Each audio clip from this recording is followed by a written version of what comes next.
Okay? Now, let me discuss with you now the common speech faults. There are actually 10 of them. No? Common speech fault. When I speak of the fault, I mean an error. I mean a mistake. So that at least after I have discussed these 10 common speech faults, then you will know for yourselves where you fall short of in your speeches. Okay? First in the line is what we call substitution. As defined by the book, it is said, it is best exemplified when the student uses his own vernacular sound instead of the English sound. Okay? Our medium of instruction is English. Your subject is English. So when I speak of the vernacular sound, I mean it's your first language. Okay? So whether you are a Cebuano or a Magindanaon, a Muslim, a Tausug, an Ilonggo, an Ilocano, whatever, that's your first language, and that is what we call your vernacular. Now I know you would agree with me when I say that there are sounds in English that are not present in our own vernacular. Do you agree? Just like the sound of the Z. Do we have the Z in our Filipino language? We have none. But we have it in the English language. Okay?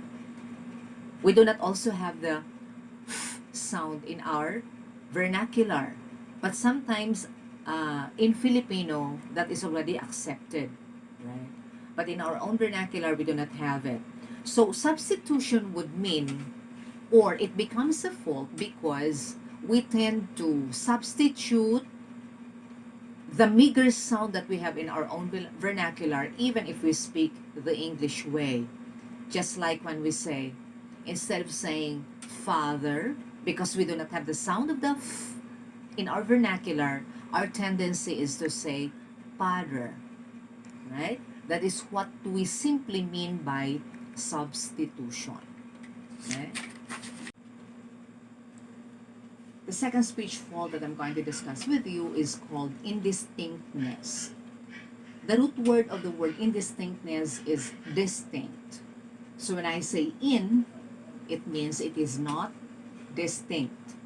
So this indistinctness, this problem or this fault or this error is actually caused by the immobility of the tongue and the lips. When I say immobility, it comes from the root word again, move, and im means not. Meaning, when you are not able to move your tongue and your lips correctly in order to produce a sound, then you will be producing a wrong sound. Okay?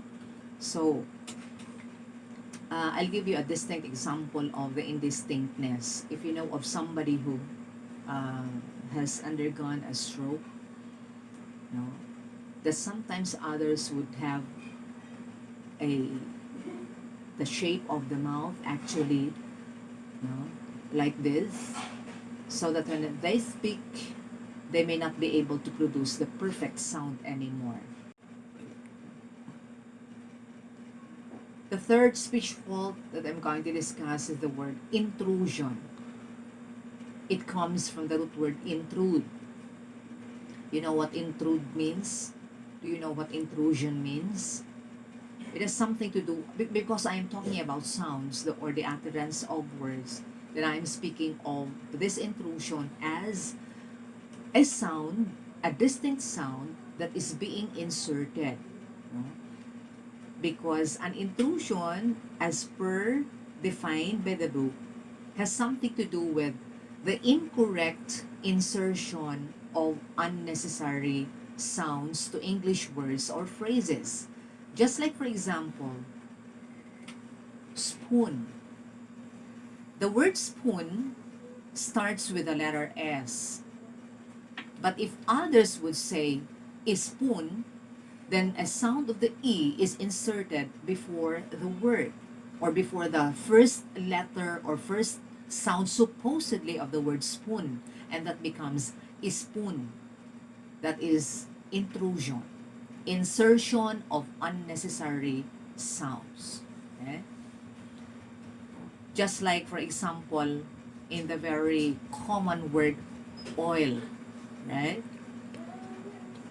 To some uh, grandparents, when they would ask you to run an errand and to buy an oil, your grandmother may say, palit dito og oil. So the insertion of the sound of the W, which is a distinct consonant sound, is also a fault. Because the oil, supposedly with only a single syllable, now becomes two syllables when your grandmother would say, oh well. You get my point? The fourth speech fault I'm going to discuss with you is what we call slurring. S-L-U-R-R-I-N-G. Slur, slurring. If in intrusion there is unnecessary insertion of unnecessary sounds to English words or phrases, slurring is the exact opposite of intrusion, because in slurring, this is characterized by the dropping of sounds. You get that? For example, in the word restaurant, when you produce a sound, do you produce it perfectly as I say restaurant? Because some others would say restaurant. Sa mga Bisaya, they would say restaurant. No? I do not hear the sound of the distinct t in the final position, which is supposed to be still a distinct consonant sound. So it should have been produced as restaurant. Just like in the A-C-T. How do you read that? You do not say act, but you have to say act. It's just like the most popular song, Perfect, right? You do not simply say perfect, but you have to say perfect, okay? Everything is distinct, so you need not drop a distinct sound because that is going to be a speech fault. That is what we call slurring. The fifth one is what we call rate difficulties. We always have a normal rate when we speak, but it should not be too fast. It should not also be too slow. There is always a standard, or there is always a normal rate. Now, when you manifest a very slow speech, which is not supposed to be, or a too fast, then you are committing the rate difficulty. Okay? There are actually two examples of these rate difficulties. One is what we call the cluttering, which is actually known as the illogical and repetitious word groupings.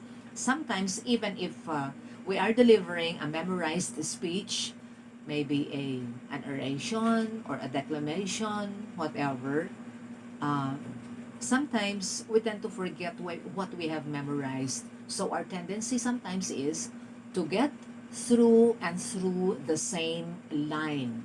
So when you do that, your normal rate gets to a loss, and that is still part of a speech fault.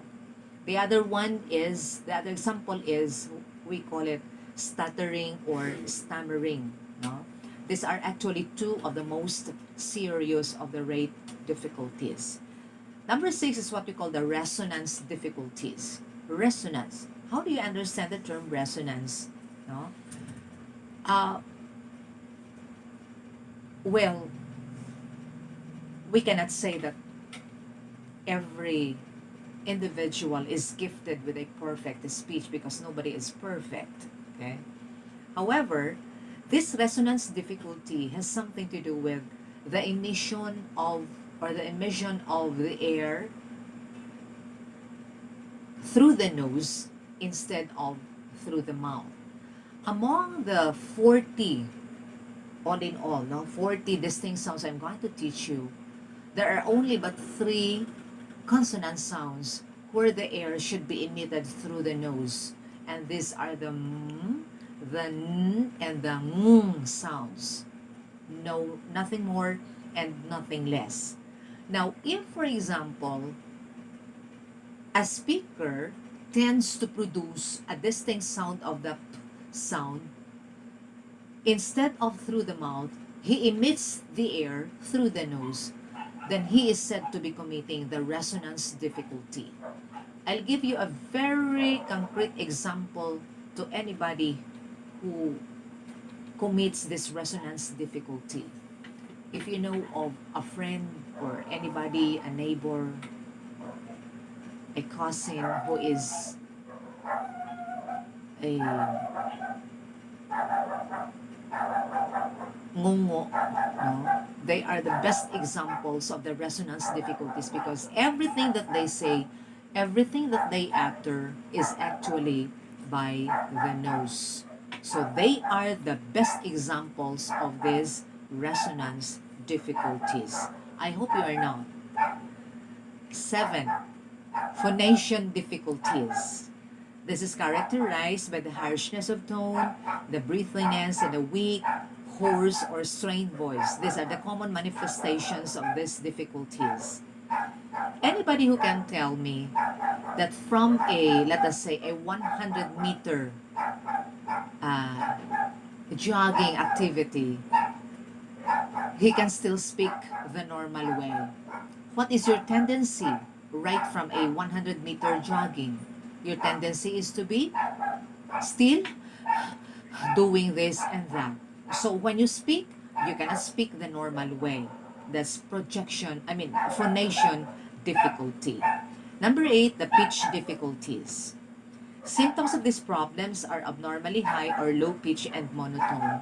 I know you are familiar with the 3 pitches of the voice. We have the low, we have the medium, and we have the high. However, there are individuals who do not have the normal pitch of the voice.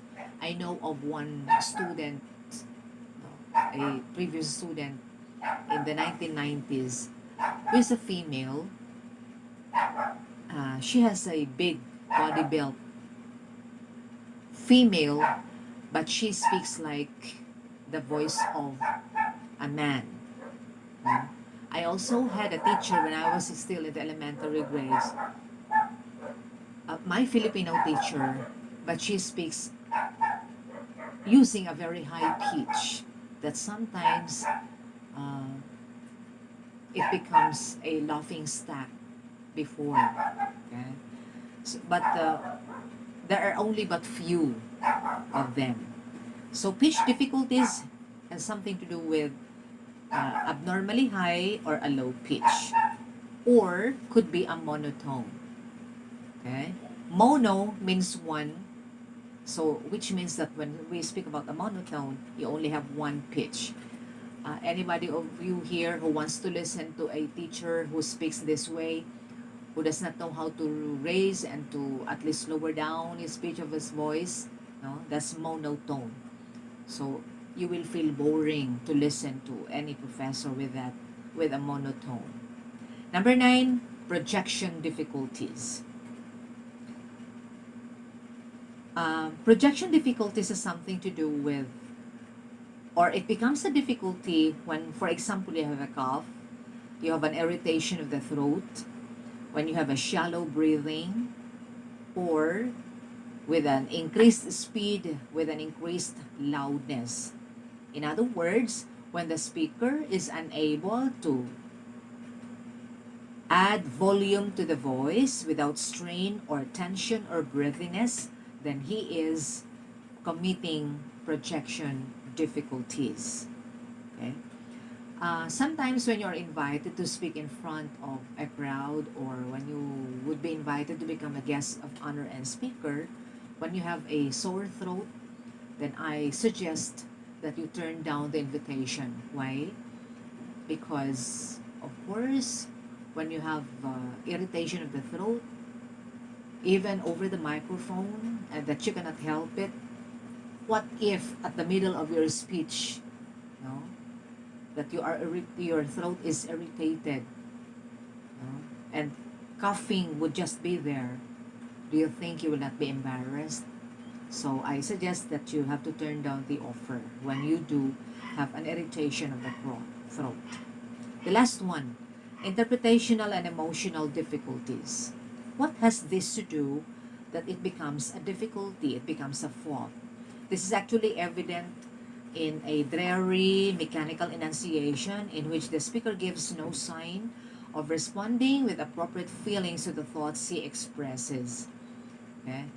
I'll give you a very concrete example to the interpretational and emotional difficulties. Can you give me one great quality of or characteristic of the Ilonggos? Ilonggos are known to be very sweet, malambing, that even if they speak, even if they are already angry, what do? They still speak very sweetly, right? So, in other words, when they do that, they actually lack the correct interpretation and the correct emotion of what they are saying. You get me? Just like when they say, wow, dali linti, patsyon, tagid ka. No? Diba dapat pag gano'n na, no? You have a high volume, you have a high pitch of the voice because it is already something. But if you do that way, then it means that you are not giving justice to your feelings, to your emotions. And that becomes a difficulty. So, those are your 10 common speech faults.